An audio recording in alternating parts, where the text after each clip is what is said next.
அத்தியாயம் 18. அல் கஹ்ஃப், அந்த குகை. அளவற்ற அருளாளனும் நிகரற்ற அன்புடையோனுமாகிய அல்லாஹுவின் பெயரால். அல்லாஹுக்கே புகழ் அனைத்தும். அவன்தான் தனது அடியார் மீது எவ்வித கோணலும் இல்லாத நேரான இவ்வேதத்தை தனது கடுமையான வேதனை பற்றி எச்சரிப்பதற்காகவும், நல்லறங்கள் செய்யும் நம்பிக்கை கொண்டோருக்கு அழகிய கூலி உண்டு, அதில் என்றென்றும் தங்குவார்கள் என நற்செய்தி கூறுவதற்காகவும், அல்லாஹ் சந்ததியை ஏற்படுத்தி கொண்டான் என்று கூறுவோரை எச்சரிப்பதற்காகவும் அருளினான். அவர்களுக்கும் அவர்களின் முன்னோருக்கும் இது பற்றி எந்த அறிவும் இல்லை. அவர்களின் வாய்களில் இருந்து வெளியாகும் சொற்களில் இது பயங்கரமானதாகும். அவர்கள் பொய்யையே கூறுகின்றனர். இச்செய்தியை அவர்கள் நம்பாவிட்டால் அவர்களுக்காக கவலைப்பட்டு உம்மையை அழித்துக் கொள்வீர் போலும். அவர்களில் அழகிய செயலுடையவர் யார் என்பதை சோதிப்பதற்காக பூமியில் உள்ளதை அதற்கு அலங்காரமாக நாம் ஆக்கினோம். அதன் மீது உள்ளவற்றை வெட்ட வெளியாகவும் நாம் ஆக்கக்கூடியவர்களே. அந்த குகை மற்றும் அந்த ஏட்டுக்குரியோர் நமது சான்றுகளில் ஆச்சரியமானோர் என்று நீர் நினைக்கிறீரா? சில இளைஞர்கள் குகையில் ஒதுங்கிய போது, எங்கள் இறைவா, உன் அருளை எங்களுக்கு வழங்குவாயாக, எங்கள் பணியை எங்களுக்கு சீராக்குவாயாக என்றனர். எனவே அக்குகையில் பல வருடங்கள் அவர்களை உறங்க செய்தோம். அவர்கள் தங்கிய காலத்தை இரு சாராரில் நன்கறிந்தவர் யார் என்பதை அறிவிப்பதற்காக பின்னர் அவர்களை எழுப்பினோம். அவர்களது உண்மை வரலாற்றை நாம் உமக்கு கூறுகிறோம். அவர்கள் இளைஞர்கள். அவர்கள் தமது இறைவனை நம்பினார்கள். அவர்களுக்கு நேரு வழியை அதிகமாக்கினோம். அவர்கள் எழுந்து, நமது இறைவன் வானங்களுக்கும் பூமிக்கும் இறைவனாவான், அவனன்றி வேறு கடவுள்களை நாம் பிரார்த்திக்க மாட்டோம், அவ்வாறு செய்தால் வரம்பு மீறிய வார்த்தையை கூறியவர்களாவோம் என்று அவர்கள் கூறிய போது அவர்களது உள்ளங்களை உறுதிப்படுத்தினோம். இதோ எங்கள் சமுதாயத்தினர் அல்லாஹுவை என்று வேறு தெய்வங்களை ஏற்படுத்திக் கொண்டனர். அவற்றை பற்றி அவர்கள் தெளிவான சான்றை கொண்டு வர வேண்டாமா? அல்லாஹுவின் மீது பொய்யை இட்டு கட்டியவனை விட மிக பெரும் அநீதி இழைத்தவன் யார்? அவர்களையும் அல்லாஹுவை அன்றி அவர்கள் வணங்குபவற்றையும் விட்டு விலகி அந்த குகையில் ஒதுங்குங்கள்.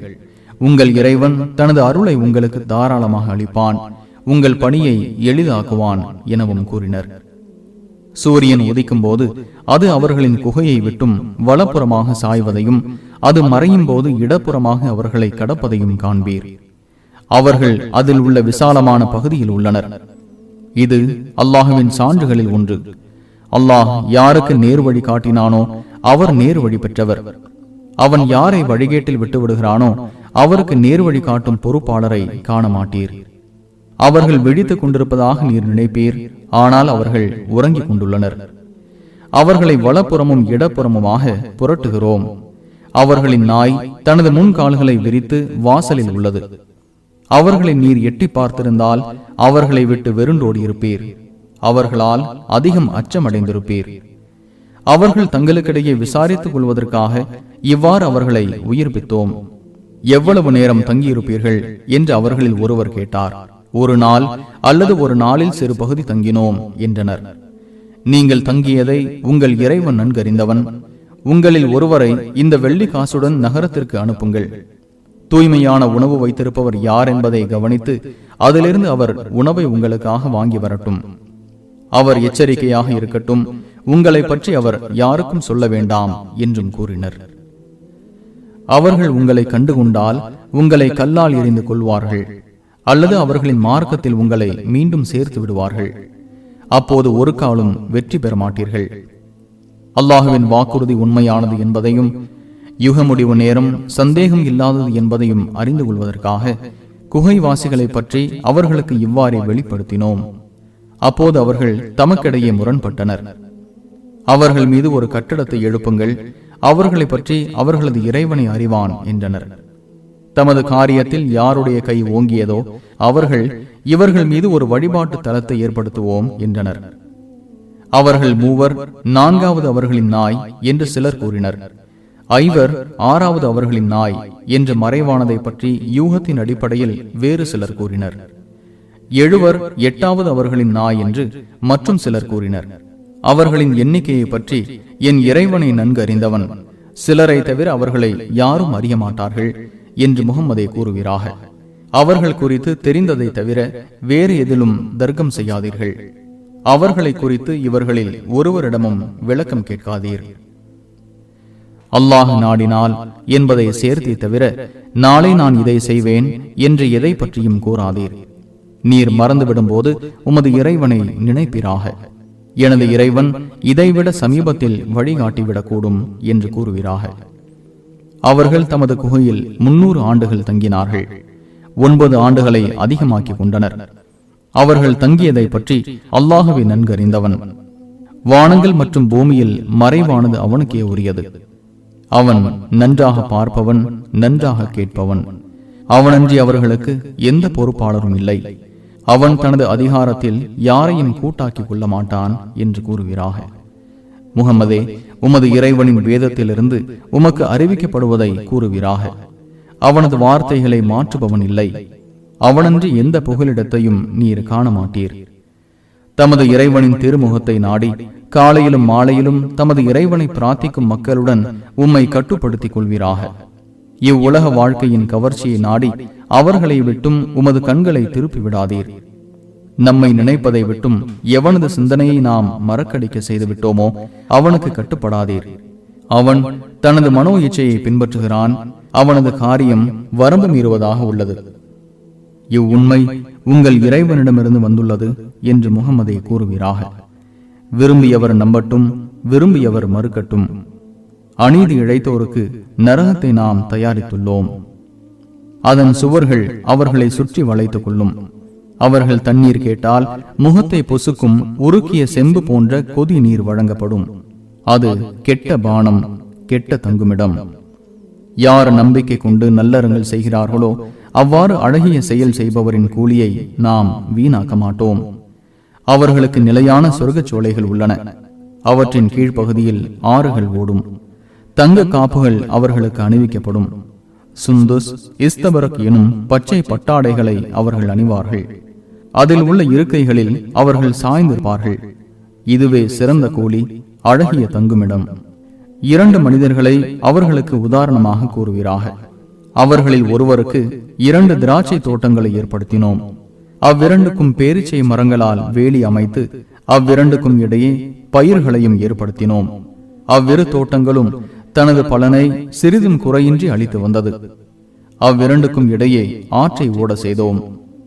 மற்ற கனிகளும் இருந்தன.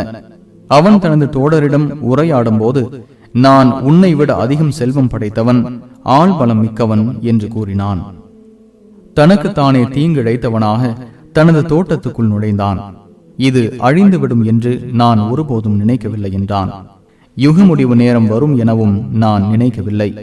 நான் எனது இறைவனிடம் கொண்டு செல்லப்பட்டால் இதைவிட சிறந்த தங்குமிடத்தையே பெறுவேன் என்றான். அவனுடன் உரையாடிய அவனது தோழர், மண்ணாலும் பின்னர் விந்து துளியாலும் உன்னை படைத்து பின்னர் மனிதனாக உன்னை சீரமைத்தவனை நீ மறுக்கிறாயா என்று கேட்டார். எனினும் அவனே அல்லாஹ் எனது அதிபதி, என் இறைவனுக்கு எவரையும் இணை கற்பிக்க மாட்டேன்.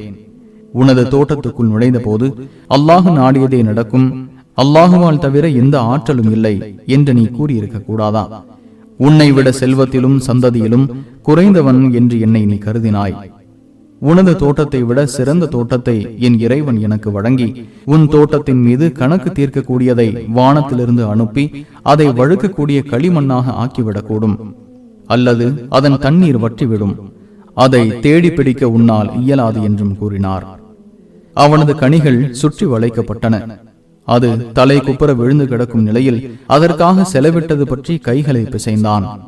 நான் என் இறைவனுக்கு ஒருவரையும் இணை கற்பிக்காமல் இருந்திருக்க கூடாதா என்றும் கூறினான். அல்லாஹுவை அன்றி அவனுக்கு உதவும் கூட்டம் இல்லை, உதவி பெறுபவனாகவும் அவன் இல்லை. அங்கே உதவுதல் உண்மையான அல்லாஹுக்கே உள்ளது. அவனே சிறந்த கூலி கொடுப்பவன், சிறந்த முடிவு எடுப்பவன். தண்ணீரை வானத்திலிருந்து நாம் இறக்கினோம். அது பூமியின் தாவரங்களுடன் 2 கலந்தது. பின்னர் காய்ந்து அவை சருகுகளாக மாறின. அவற்றை காற்று அடித்து சென்றது. இதை இவ்வுலக வாழ்வுக்கு உதாரணமாக கூறுகிறார். அல்லாஹ் அனைத்து பொருட்களின் மீதும் ஆற்றலுடையவன். செல்வமும் பிள்ளைகளும் இவ்வுலக வாழ்க்கையின் கவர்ச்சியாகும். நிலையான நல்லறங்களே உமது இறைவனிடம் கூலியில் சிறந்ததும் எதிர்பார்க்கப்படுவதில் சிறந்ததுமாகும். நாம் மலைகளை இடம்பெயர செய்யும் நாளில் பூமியை வெட்ட வெளியாக காண்பீர். அவர்களை ஒன்று திரட்டுவோம், அவர்களில் ஒருவரையும் விட்டு வைக்க மாட்டோம். உமது இறைவனிடம் அவர்கள் வரிசையாக நிறுத்தப்படுவார்கள். ஆரம்பத்தில் உங்களை நாம் படைத்தது போலவே நம்மிடம் வந்து விட்டீர்கள். எச்சரிக்கப்பட்ட இடத்தை உங்களுக்கு ஏற்படுத்த மாட்டோம் என்று நினைத்தீர்கள் என கூறப்படும். அந்த புத்தகம் வைக்கப்படும். அதில் உள்ளவற்றின் காரணமாக குற்றவாளிகள் அச்சமடைந்திருக்க காண்பீர். இந்த ஏட்டுக்கு என்ன வந்தது? சிறியதையோ பெரியதையோ ஒன்று விடாமல் பதிவு செய்துள்ளதே என கூறுவார்கள். தாங்கள் செய்தவற்றை கண்முன்னே காண்பார்கள். உமது இறைவன் எவருக்கும் அநீதி இழைக்க மாட்டான். ஆதமுக்கு பணியுங்கள் என்று வானவர்களுக்கு நாம் கூறிய போது இப்லீஸை தவிர அனைவரும் பணிந்தனர். அவன் ஜின் இனத்தை சேர்ந்தவனாக இருந்தான். தனது இறைவனின் கட்டளையை மீறினான். என்னையன்றி அவனையும் அவனது சந்ததிகளையும் பொறுப்பாளர்களாக்கிக் கொள்கிறீர்களா? அவர்கள் உங்களுக்கு எதிரிகள். அநீதி இழைத்தோர் ஏகத்துவத்துக்கு இணை வைப்பை பகரமாக்கியது மிகவும் கெட்டது. வானங்களையும் பூமியையும் படைத்ததற்கும் இவர்களை படைத்ததற்கும் இவர்களை நான் சாட்சியாக வைத்துக் கொள்ளவில்லை. வழிகெடுப்பவர்களை நண்பர்களாக நான் ஆக்கிக் கொள்வதில்லை. எனக்கு இணையாக கருதப்பட்டோரை நீங்கள் அழையுங்கள் என்று அவன் கூறும் நாளில் அவர்களை அழைப்பார்கள். ஆனால் அவர்கள் இவர்களுக்கு பதில் ஏதும் கூற மாட்டார்கள். அவர்களுக்கிடையே அழிவிடத்தை ஏற்படுத்துவோம். குற்றவாளிகள் நரகத்தை பார்க்கும்போது அதிலே தாங்கள் விழக்கூடியவர்கள் என்பதை அறிந்து கொள்வார்கள். அதை விட்டும் தப்பும் இடத்தையும் அவர்கள் காண மாட்டார்கள். மனிதர்களுக்காக இக்குர்ஆனில் ஒவ்வொரு முன்மாதிரியையும் தெளிவுபடுத்தியுள்ளோம். மனிதன் அதிகம் தர்க்கம் செய்பவனாக உள்ளான். முன்னோருக்கு ஏற்பட்ட கதி தங்களுக்கு வரவில்லை என்பதும் அல்லது நேரடியாக வேதனை வரவில்லை என்பதும் தான் நேரு வழி வந்த பின் அதை அவர்கள் நம்பி தமது இறைவனிடம் பாவ மன்னிப்பு தேடுவதற்கு தடையாக இருக்கிறது. நற்செய்தி கூறுவோராகவும் எச்சரிக்கை செய்வோராகவுமே தூதர்களை அனுப்பினோம். பொய்யால் உண்மையை அழிப்பதற்காக பொய்யை கொண்டு ஏக இறைவனை மறுப்போர் தர்க்கம் செய்கின்றனர். எனது வசனங்களையும் அவர்களுக்கு எச்சரிக்கை செய்யப்பட்டதையும் கேலியாக கருதுகின்றனர். அல்லாஹுவின் வசனங்கள் மூலம் அறிவுரை கூறப்பட்டு அதை புறக்கணித்து தான் செய்த வினையை மறந்தவனை விட அநீதி இழைத்தவன் யார்? அவர்களின் உள்ளங்கள் புரிந்து கொள்ளாதவாறு அவற்றின் மீது மூடிகளையும் செவிகளில் அடைப்பையும் நாம் ஏற்படுத்தினோம். நேர் வழிக்கு அவர்களை நீர் அடைத்தால் அவர்கள் ஒருபோதும் நேர் வழி பெற மாட்டார்கள். உமது இறைவன் மன்னிப்பவன், இரக்கமுள்ளவன். அவர்கள் செய்ததற்காக அவர்களை பிடிப்பதாக இருந்தால் அவர்களது வேதனையை விரைந்து வழங்கியிருப்பான். மாறாக அவர்களுக்கென ஒரு நேரம் உள்ளது. அதை விட்டும் தப்பும் இடத்தை பெறமாட்டார்கள். பல ஊர்களை சேர்ந்தவர்கள் அநீதி இழைத்த போது அவர்களை அழித்தோம். அவர்களை அழிப்பதற்கு ஒரு காலக்கெடுவையும் ஏற்படுத்தினோம். 2 கடல்கள் சந்திக்கும் இடத்தை அடையும் வரை சென்று கொண்டே இருப்பேன் அல்லது என் பயணத்தை நீண்ட காலம் தொடர்வேன் என்று மூசா தமது ஊழியரிடம் கூறியதை நினைவூட்டுவீராக. 2 கடல்கள் சங்கமமாகும் இடத்தை அவ்விருவரும் அடைந்த போது தமது மீனை மறந்தனர். அது கடலை பிளந்து தனது பாதையை அமைத்துக் கொண்டது. அவ்விருவரும் கடந்து சென்றபோது காலை உணவை கொண்டு வாரும், இந்த பயணத்தில் பெரும் சிரமத்தை அடைந்து விட்டோம் என்று தமது ஊழியரிடம் மூசா கூறினார். நாம் அப்பாறையில் இலைப்பாரிய போது கவனித்தீரா? நான் மீனை மறந்துவிட்டேன். அதை உம்மிடம் கூறுவதை விட்டும் ஷைத்தான் என்னை மறக்க செய்து விட்டான். அது கடலில் தனது பாதையை ஆச்சரியமாக அமைத்துக் கொண்டது என்று ஊழியர் கூறினார். அதுவே நாம் தேடிய இடம் என்று மூசா கூறினார். இருவரும் பேசிக்கொண்டே வந்த வழியே திரும்பினார்கள். அங்கே நமது அடியார்களில் ஒருவரை கண்டனர். அவருக்கு நம் அருளை வழங்கினோம், நாமே கல்வியையும் கற்றுக் கொடுத்தோம். உமக்கு கற்றுத்தரப்பட்டவற்றில் நல்லதை நீர் எனக்கு கற்றுத் தருவதற்காக நான் உம்மை பின்தொடரலாமா என்று அவரிடம் மூசா கேட்டார். என்னிடம் பொறுமையாக இருக்க உமக்கு இயலாது. உமக்கு தெரியாத விஷயத்தில் உம்மால் எவ்வாறு பொறுமையாக இருக்க இயலும் என்று அந்த அடியார் கூறினார். அல்லாஹ் நாடினால் என்னை பொறுமையாளனாக காண்பீர். உமது எந்த கட்டளைக்கும் மாறு செய்ய மாட்டேன் என்று மூசா கூறினார்.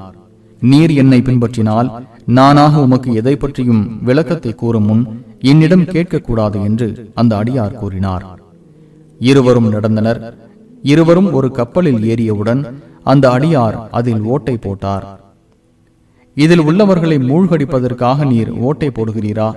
மிக பெரிய காரியத்தை செய்துவிட்டீரே என்று மூசா கூறினார். என்னுடன் உம்மால் பொறுமையாக இருக்க முடியாது என நான் உமக்கு கூறவில்லையா என்று அந்த அடியார் கேட்டார்.